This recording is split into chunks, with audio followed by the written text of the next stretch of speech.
Nama saya Reza Syafrida, NIM F1B01978. Video ini akan menjawab soal ujian tengah semester mata kuliah Governansi Digital. Ikutin terus ya!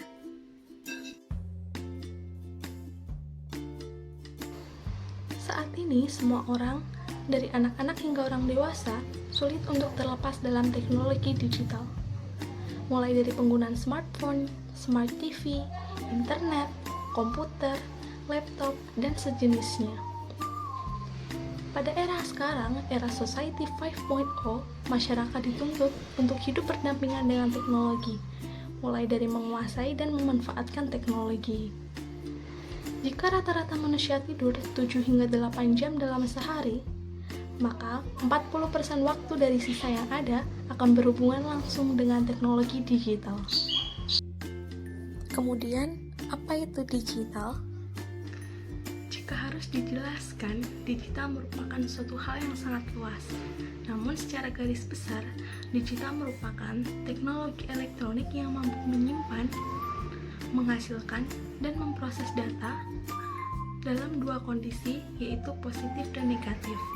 Kondisi positif dinyatakan dengan angka 1, dan kondisi negatif akan dinyatakan dengan angka 0. Kemudian, data yang akan disimpan atau dikirimkan dengan teknologi digital nantinya akan dinyatakan dengan string 0 dan 1. Setiap digit dari status ini akan disebut sebagai bit, dan serangkaian bit tersebut nantinya akan ditangani oleh komputer secara otomatis sebagai grup, yakni disebut dengan byte. Sebelum kehadiran teknologi digital, transmisi elektronik pada masa lalu hanya sebatas pada teknologi analog saja, yang mampu menyampaikan data dalam wujud sinyal elektronik dari berbagai frekuensi ataupun amplitudo yang ditambahkan pada gelombang yang membawa frekuensi khusus. Dalam bahasa Yunani, digital dari kata digitus yang berarti jari jemari. Dan menurut KBBI, digital artinya berhubungan dengan angka-angka untuk sistem perhitungan tertentu. Dan dalam bahasa Inggris, digital artinya yang berhubungan dengan jari, mesin hitung yang mempergunakan angka-angka untuk sistem perhitungan. Sehingga secara bahasa, digital artinya berkaitan dengan jari, yang pada praktiknya semua hal berbau digital dijalankan dengan jari, atau seperti halnya klik mouse, arahkan kursor, tap, touch, akses internet. Dengan kata lain, digital berkaitan dengan informasi, teknologi komputer, dan gambar elektronik. Kehadiran digitalisasi ini menjadi awal mula era informasi digital atau perkembangan teknologi yang saat ini jauh lebih modern, seperti teknologi artificial intelligence atau AI, augmented reality atau R, virtual reality atau VR, computing power, perkembangan 5G, smarter device, quantum computer, 3D printing, avatar, dan lain-lain. Digital mengubah cara kerja kita langsung terhubung dan membuat data menjadi lebih cerdas dan lebih cepat. Dan dapat diprediksi, digital telah mengubah dari internet ke Internet of Things data. Saat ini, digital telah mendorong otomatisasi dari berbagai bidang. Sehingga, dengan melihat bagaimana pentingnya dan manfaat digitalisasi dalam kehidupan manusia saat ini, maka hal ini juga mendorong perlunya efisiensi dan efektivitas dalam tata kelola pemerintahan melalui digital. Atau hal inilah yang disebut dengan governansi digital. Jadi, apa itu governansi digital sendiri? Governansi sendiri merupakan bagaimana upaya pemerintah dalam mengelola, di mana masyarakat diberi peluang untuk mengartikulasikan kepentingan dan haknya. Governansi mementingkan bagaimana pemerintah mengembangkan efisiensi dan efektivitas dalam proses kebijakan publik yang terbuka bagi partisipasi masyarakat. Sehingga dapat dikatakan bahwa governansi digital sendiri merupakan bagaimana tata kelola pemerintahan tersebut dilakukan dengan memanfaatkan teknologi digital. Dengan pemanfaatan teknologi digital yang lebih terintegrasi, maka penyelenggaraan pemerintahan dan tata kelola pemerintah akan menjadi lebih berkualitas, efisien, efektif, responsif, dan pastinya lebih terbuka. Lalu, mengapa diperlukan governansi digital? Seperti yang telah dikatakan sebelumnya, era Society 5.0 saat ini menuntut setiap orang untuk hidup berdampingan dengan teknologi, yang mana pastinya hal itu juga tidak bisa terlepas dari tata kelola penyelenggaraan pemerintahan saat ini. Pastinya, tata kelola penyelenggaraan pemerintah dengan pemanfaatan teknologi digital dapat lebih efektif dan efisien.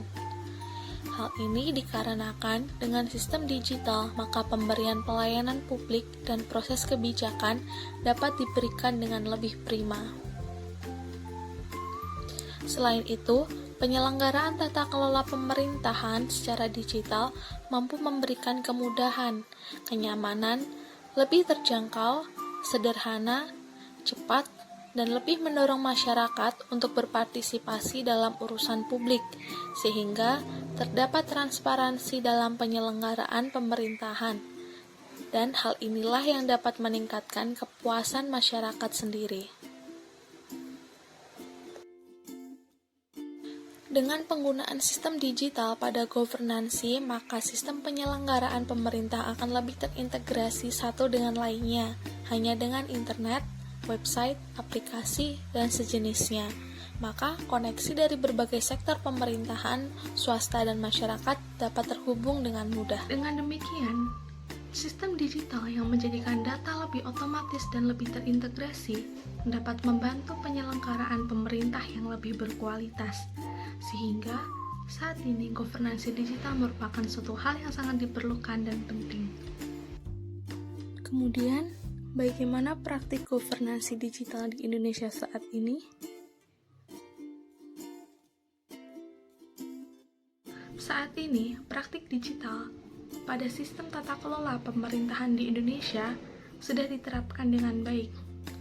Jika dulu kita harus datang ke kantor untuk mendapatkan layanan dan akses informasi, maka sekarang telah banyak pemerintahan di Indonesia yang menggunakan aplikasi, website, dan sosial media lainnya untuk menerapkan layanan smart service secara digital.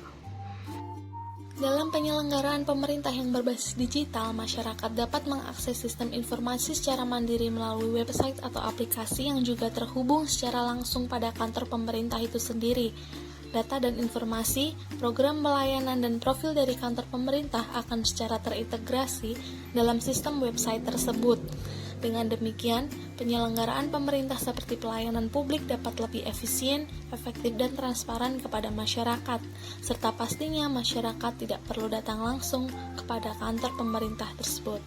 Selain itu, praktik digitalisasi tata kelola pemerintahan juga diterapkan dengan mendorong keterlibatan masyarakat pada sosial media resmi pemerintah. Hal ini dilakukan agar masyarakat dapat memantau hal terkini pada pemerintahan. Bahkan saat ini, hampir semua instansi pemerintah memiliki akun resmi pada sosial media, seperti Instagram, Facebook, Twitter, website, YouTube, dan lain-lain.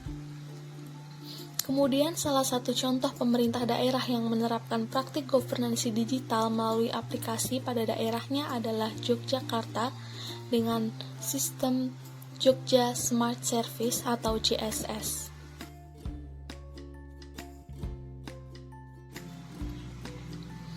Dengan memiliki konsep single ID, single window, single sign-on, maka masyarakat dapat mengakses berbagai layanan dengan satu aplikasi. JSS dapat diinstal melalui Google Play Store dengan cara mengetikkan Jogja Smart Service. Kemudian, dalam aplikasi tersebut, masyarakat dapat melaporkan kedaruratan yang terhubung secara langsung dengan dinas terkait. Kemudian, masyarakat juga dapat melakukan layanan kelurahan dan kecamatan online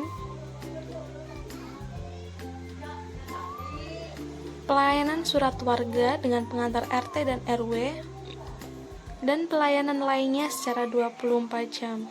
Selain Yogyakarta, masih banyak lagi kabupaten dan kota di Indonesia yang mempraktikkan governansi digital melalui aplikasi pelayanan publik kepada masyarakat.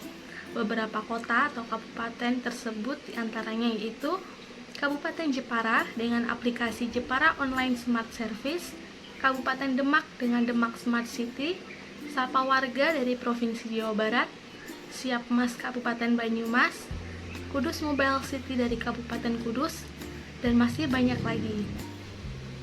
Kudus Mobile City inilah yang menjadi salah satu pengalaman pribadi bagi saya untuk mendapatkan layanan dan informasi-informasi daerah melalui aplikasi digital. Meskipun masih terbilang baru dan memerlukan beberapa inovasi yang lebih modern, namun aplikasi Kudus Mobile City merupakan aplikasi yang inovasi dari Kabupaten Kudus dalam penyelenggaraan pemerintah daerahnya, sehingga dapat dikatakan bahwa dengan aplikasi Kudus Mobile City ini, pemerintah daerah Kabupaten Kudus telah menerapkan governansi digital dengan baik dan dapat membantu masyarakat Kudus untuk mendapatkan layanan dan informasi seputar kota Kudus.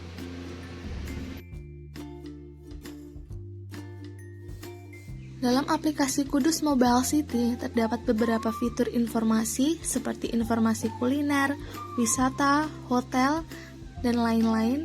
Kemudian ada fitur layanan publik. Dalam kuliner terdapat informasi ragam kuliner yang ada di Kudus, tempat makan, dan toko kue. Dan fitur informasi wisata terdapat beberapa informasi desa wisata yang ada di Kudus.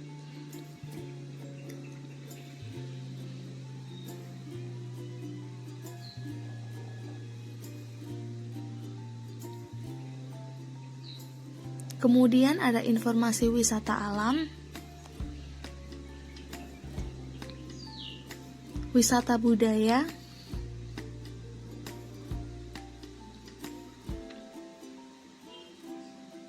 wisata religi, wisata buatan, bahkan biro perjalanan wisata. Kemudian untuk informasi hotel, ada kategori hotel non-bintang dan kategori hotel berbintang. Kemudian pada informasi pasar, ada pasar modern yang ada di Kudus, dan juga pasar tradisional yang ada di Kudus.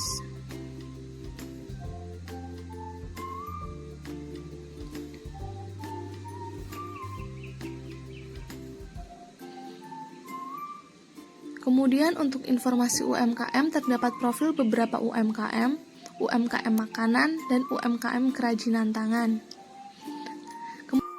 Kemudian untuk informasi pelayanan-pelayanan yang ada di Kudus Mobile City terdapat beberapa narah hubung.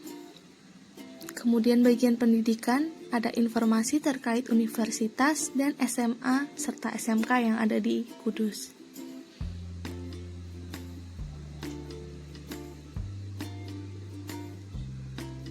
Kemudian untuk informasi transportasi, ada beberapa angkutan umum pedesaan dan taksi. Dan yang paling penting adalah Simponi, Sistem Manajemen Pengaduan Online Interaktif. Pada Simponi, terdapat beberapa topik aduan yang dapat dilakukan masyarakat Kudus untuk mengajukan aduan-aduan yang ada atau yang dikeluhkan kepada pemerintah. Melalui aplikasi ini, masyarakat dapat mengadukan melalui beberapa kategori sesuai dengan keluhan atau aduan yang akan diajukan.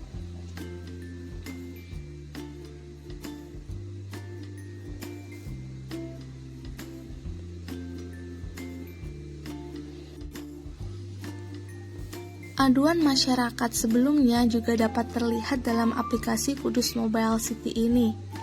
Terlihat beberapa aduan yang telah diajukan kepada pemerintah langsung direspon atau didelegasikan kepada dinas-dinas terkait yang berhubungan langsung dengan topik aduan yang diajukan oleh masyarakat.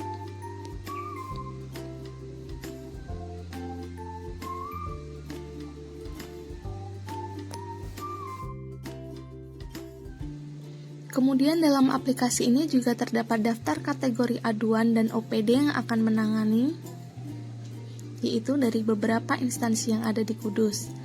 Kemudian juga ada fitur nearby yang terdekat dari lokasi kita saat itu, ada event, dan beberapa fitur lainnya. Sekian video dari saya. Terima kasih atas perhatiannya. Mohon maaf jika ada kekurangan. Wassalamualaikum warahmatullahi wabarakatuh.